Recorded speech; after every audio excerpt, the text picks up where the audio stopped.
नमस्कार, मी रयत क्रांतीचा युवक जिल्हाध्यक्ष प्रकाश साबळे.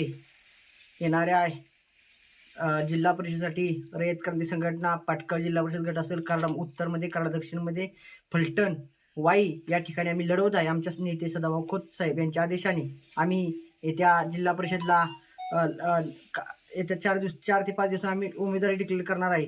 कारण आम्ही महायुतीसोबत लोकसभा असेल, विधानसभा असेल, आमच्या नेत्यांनी आदेश द्यायचा की आपल्याला लोकसभेला, विधानसभेला महायुतीसोबत काम करायचं. म्हणून आम्ही प्रत्येक वेळेस महायुतीसोबत काम केलेलं आहे आणि इथून पुढे करत आलो, आजपर्यंत करत आलो. पण आता आम्ही सन्मानपूर्वक जरा महायुतीने विचार नाही केला तर आम्ही स्वबळावर लढण्याची तयारी दर्शवलेली आहे. कारण की महायुती आमचा फक्त लोकसभा आणि विधानसभेला वापर करत असेल तर आम्हाला आमची ताकद दाखवणे आमचा हक्क आहे. त्यामुळे येणाऱ्या जिल्हा परिषद पंचायत समितीला आम्ही आमची ताकद दाखवणार आहे. कारण की आम्हाला जर सन्मानपूर्वक विचार तुम्ही आमचा करत नसाल, येणाऱ्या तुम्ही काय आमची कुठलीही विधानसभेवेळेस बोलला होता की आम्ही तुम्हाला डीपीडीसी देऊ, डीपीडीसीचा आमचा विचार केला नाही, कुठेही तुम्ही विचार करत नाही आमचा.